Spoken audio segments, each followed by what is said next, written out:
Hello guys, এটা আমার new blog যেটা ছিল মহালয়ার দিন রাতে। তো আপনারা যে বিরিয়ানিটা দেখছেন এটাই হচ্ছে ব্লগ। কারণ এরা তো আমার মা সেদিন বানিয়েছিল বিরিয়ানি। তো বিরিয়ানির জন্য আপনারা দেখতেই পাচ্ছেন এখানে আমার মা যে মানে রাইসটা তৈরি করেছে, সেই রাইসটাই মানে ঠিক। আর এখানে চলছে আমার মা আর বোনের পলিটিক্স। এনারা দুজন ডেলি দিন ঝগড়া না করলে এনাদের ভাত হজম হয়। कौन है ये लोग? कहां से आते हैं ये? এই যে আমার বোন যে হচ্ছে 1 নম্বরের মানে ছুঁচো, যে না দেখলে কোনো কিছু কী রান্না হচ্ছে না খেলে শান্তি না। তারপর আমার মা একটা বড় বাসন দিল যেটাতে বিরিয়ানি রান্না করা হবে, বললো কি সেটা ধুয়ে নিয়ে।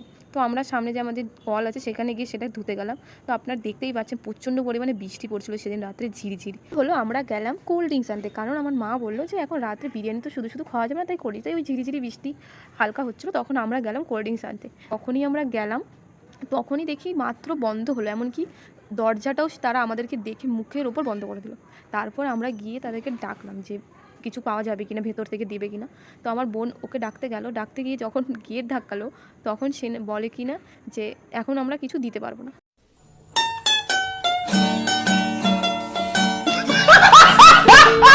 তারপর আমরা অবশ্যই সেখান থেকে গেলাম, যেই দোকান খোলা ছিল লাস্ট সেই দোকানেই আমরা যাব। তো এখন ওখান থেকে স্প্রাইট ওখানে ছিল, তো 2 লিটারের আমরা নিব। তো সেটাই আমরা নিলাম। আমার বোন বাহুবলীর মতন সেই স্প্রাইটের বোতলটা কাঁধে করে নিয়ে আসলো। এখন হচ্ছে বিরিয়ানি বানানোর পালা। বিরিয়ানি তারপর মাংস দিয়ে দেওয়ার পরে সামান্য পরিমাণ কাজু কিশমিশ দিয়ে সেখানে পেঁয়াজ যেটা ভেজে রেখেছিলো মানে বেরেস্তা, সেটা অল্প উপর থেকে দিয়ে দিতে হবে। মানে আমার মা যেভাবে মানে সেটাকে বানিয়ে নেয়। তারপর নুন দিয়ে দেওয়ার পরে সামান্য পরিমাণে তারপর তারপর এখন দেওয়া হবে সামান্য পরিমাণে ঘি এবং বিরিয়ানি মশলা। তো বিরিয়ানি মশলা এবং ঘিটা দেওয়ার পরে মানে এটা কমপ্লিট। কারণ আমরা সেরকম মানে দোকানের মতন অতটা বানাই না, মানে ওই গোলাপ জল ঢল ওগুলো খুব একটা দেই না, কারণ গন্ধটা আমার বিরিয়ানির ওই গোলাপ জলের একদমই পছন্দ না। সেজন্য আমার মাকে আমি এইভাবেই বানাতে বলি।